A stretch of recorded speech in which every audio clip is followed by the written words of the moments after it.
मैं उस शरीर में नहीं रह सकती जो शिव का अपमान सहे। और उन्होंने यज्ञ की अग्नि में कूदकर अपने प्राण त्याग दिए। जब शिव को पता चला, उनका दुख असीम था। उन्होंने सती के शव को कंधे पर उठाया और तांडव नृत्य शुरू कर दिया। विनाश का नृत्य, क्रोध का नृत्य, दुख का नृत्य। पूरा ब्रह्मांड कांपने लगा, पृथ्वी टूटने लगी, आकाश फटने लगा। तब भगवान विष्णु ने अपना सुदर्शन चक्र चलाया और सती के शरीर को 51 भागों में काट दिया। जहां जहां सती के अंग गिरे वहां शक्तिपीठ बन गए। कामाख्या, कालीघाट, वैष्णो देवी, सब शक्तिपीठ। शिव शांत हो गए, लेकिन टूट गए। वे कैलाश पर चले गए, ध्यान में बैठ गए, संसार से विरक्त हो गए। हजारों साल बीत गए, लेकिन शिव ध्यान में ही रहे, आंखें बंद, दुनिया से कटे हुए। लेकिन सती ने फिर से जन्म लिया। इस बार नाम था पार्वती। पार्वती हिमालय राजा हिमवान और रानी मैनावती की पुत्री थी। पार्वती का मतलब ही होता है पर्वत की पुत्री। छोटी उम्र से ही पार्वती को शिव के बारे में सुनने में दिलचस्पी थी।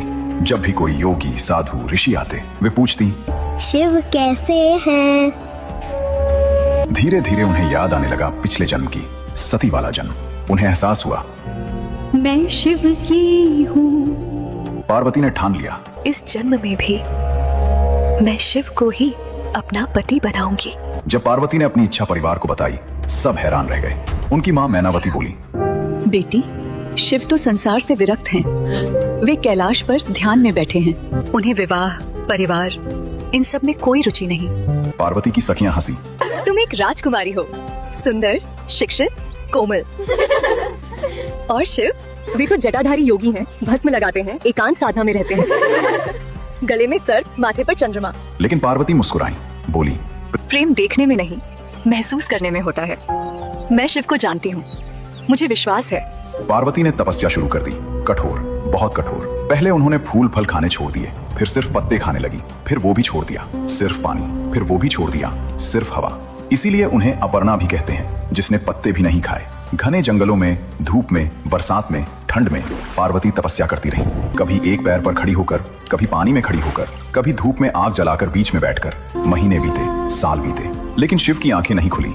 पार्वती नहीं हारी। वे जानती थी, यह हठ नहीं, भक्ति है। यह जिद नहीं, प्रेम है। स्वर्ग में देवताओं को चिंता होने लगी। एक राक्षस था, तारकासुर। उसे वरदान मिला था कि केवल शिव का पुत्र ही उसे मार सकता है। लेकिन शिव तो ध्यान में बैठे थे। अगर शिव का विवाह नहीं हुआ तो पुत्र कैसे होगा, और तारकासुर का अंत कैसे होगा? देवताओं ने कामदेव को भेजा। कामदेव प्रेम के देवता। उनके पास पुष्प बाण था, जिस पर चलाया उसके मन में प्रेम जाग जाता। कामदेव कैलाश पर गए। शिव ध्यान में थे। पार्वती पास में तपस्या कर रही थी। कामदेव ने अपना पुष्प बाण शिव पर चलाया। अचानक शिव की आंखें खुली, लेकिन खुशी से नहीं, क्रोध से। उनका तीसरा नेत्र खुल गया। उससे एक अग्नि किरण निकली, सीधे कामदेव पर। अगले ही पल कामदेव जलकर राख हो गए। कामदेव की पत्नी रति रोने लगी। देवता घबरा गए, लेकिन शिव को एहसास हो गया ये कामदेव का दोष नहीं था, ये देवताओं की योजना थी। शिव ने फिर से अपनी आंखें बंद कर ली, लेकिन इस बार कुछ बदल गया था। शिव ने पार्वती को देख लिया था। एक झलक, बस एक झलक। और उस झलक में उन्होंने पार्वती की तपस्या देखी, उनका समर्पण देखा, उनकी भक्ति देखी।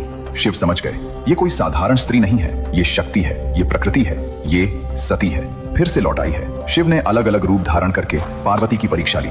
एक बार बूढ़े ब्राह्मण बनकर आए। पूछा, तुम शिव से क्यों विवाह करना चाहती हो? पार्वती ने कहा, क्योंकि मैं उन्हें प्रेम करती हूँ। लेकिन वे तो भिखारी हैं, भस्म लगाते हैं। पार्वती मुस्कुराई, प्रेम देखने में नहीं, हृदय में होता है। शिव संतुष्ट हो गए। आखिरकार शिव ने स्वीकार किया। उन्होंने कहा, पार्वती, तुम्हारी तपस्या, तुम्हारा प्रेम, तुम्हारी भक्ति, सबने मुझे जीत लिया। और कई मान्यताओं के अनुसार महाशिवरात्रि की ही रात शिव पार्वती का दिव्य विवाह हुआ। कैलाश पर्वत सज गया। देवताओं ने आकर आशीर्वाद दिया। ब्रह्मा ने विवाह संपन्न कराया। विष्णु ने कन्यादान किया। गंधर्वों ने गीत गाए। अप्सराओं ने नृत्य किया।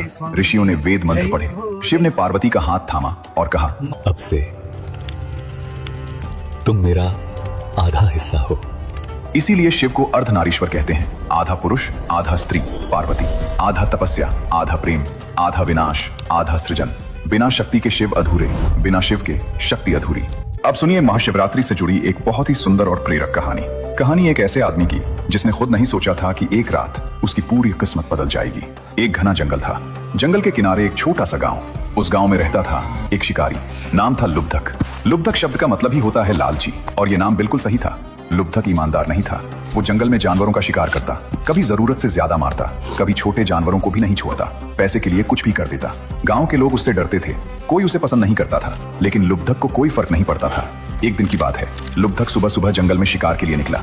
उसके हाथ में धनुष बाण, कमर पर चाकू, कंधे पर जाल। वो जंगल में गहराई तक चला गया। कई जानवरों को देखा, कुछ का शिकार किया, कुछ भाग गए। शाम होने लगी। लुब्धक सोचा अब घर लौटना चाहिए। लेकिन तभी उसे एक बड़ा हिरण दिखा। सुंदर, बड़े सींग, चमकती आंखें। लुब्धक के मन में लालच आई। उसने सोचा इसे मार लूं, बहुत पैसे मिलेंगे। वो हिरण के पीछे भागा। हिरण भी तेज भागा, लुब्धक भी पीछे और पीछे और पीछे। धीरे धीरे शाम ढल गई, अंधेरा होने लगा। और जब लुब्धक रुका तो उसे एहसास हुआ वो रास्ता भटक गया था। चारों ओर घना अंधेरा, जंगल की आवाजें, दूर कहीं से चिड़ियों की चीख, पत्तों की सरसराहट, जानवरों की गुर्राहट। लुब्धक घबरा गया। वो एक बहादुर शिकारी था, लेकिन रात के जंगल में हर कोई डरता है। उसने सोचा अगर मैं यहाँ रात में रहा तो कोई जंगली जानवर मुझे मार देगा। शेर हो सकता है, भालू हो सकता है, या कुछ और। उसकी नजर इधर उधर घूमी। तभी उसे एक बड़ा पेड़ दिखा, ऊंचा, मोटा। लुब्धक ने सोचा मैं इस पेड़ पे चढ़ जाता हूँ, वहाँ सुरक्षित रहूंगा। सुबह होते ही घर चला जाऊंगा। वो पेड़ पर चढ़ गया, एक मोटी डाल पर बैठ गया। उसे नहीं पता था कि ये कोई साधारण पेड़ नहीं था, ये बेल का पेड़ था। और इस पेड़ के नीचे एक छोटा सा पुराना शिवलिंग स्थापित था।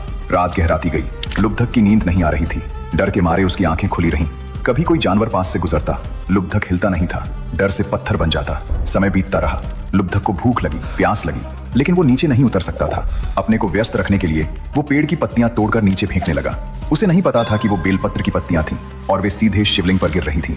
शिव की पूजा में बेलपत्र सबसे पवित्र माना जाता है और लुब्धक अनजाने में रात भर बेलपत्र चढ़ाता रहा। रात और गहरी हुई।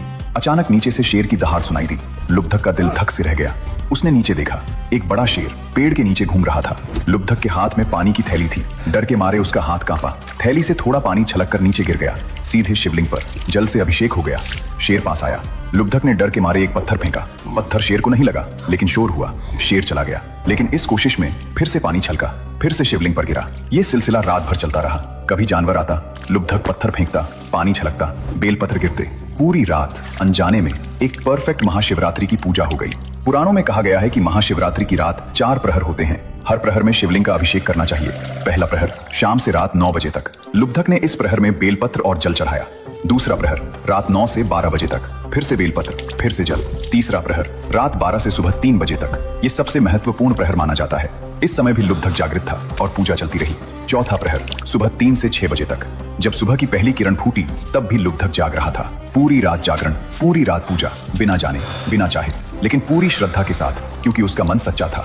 सुबह हुई, सूरज निकला, जंगल में रोशनी फैल गई। लुब्धक ने राहत की सांस ली। वो पेड़ से नीचे उतरा। जैसे ही उसके पैर जमीन पर पड़े, उसे कुछ अलग महसूस हुआ। एक अजीब शांति, एक अनजानी खुशी, एक हल्कापन। उसने इधर उधर देखा, तभी उसकी नजर गई शिवलिंग पर, बेलपत्रों से ढका हुआ, पानी से भीगा हुआ। लुब्धक समझ गया, उसने अनजाने में भगवान की पूजा कर दी थी। पहली बार उसके मन में कुछ बदला। पहली बार उसे अपनी गलतियों का एहसास हुआ। वो घर लौटा, लेकिन अब वो वही लुब्धक नहीं था। घर पहुंचकर लुब्धक ने अपने हथियार रख दिए। उसने अपनी पत्नी से कहा, आज से मैं कम शिकार करूंगा, केवल जरूरत के लिए, ज्यादा नहीं। पत्नी हैरान हुई। तुम्हें क्या हो गया? लुब्धक मुस्कुराया। मुझे नहीं पता, लेकिन कुछ बदल गया है मेरे भीतर। धीरे धीरे उसका स्वभाव बदलने लगा। क्रोध कम हो गया, लालच कम हो गई। अब वो जानवरों को देखता तो सोचता, ये भी जीव हैं, इनका भी परिवार है। गांव के लोगों ने बदलाव देखा। उन्हें आश्चर्य हुआ। पहले तो उन्हें विश्वास नहीं हुआ, लेकिन धीरे धीरे लोग लुब्धक को सम्मान देने लगे। कई सालों बाद जब लुब्धक की मृत्यु हुई तो कहते हैं कि भगवान के दूत उसे लेने आए।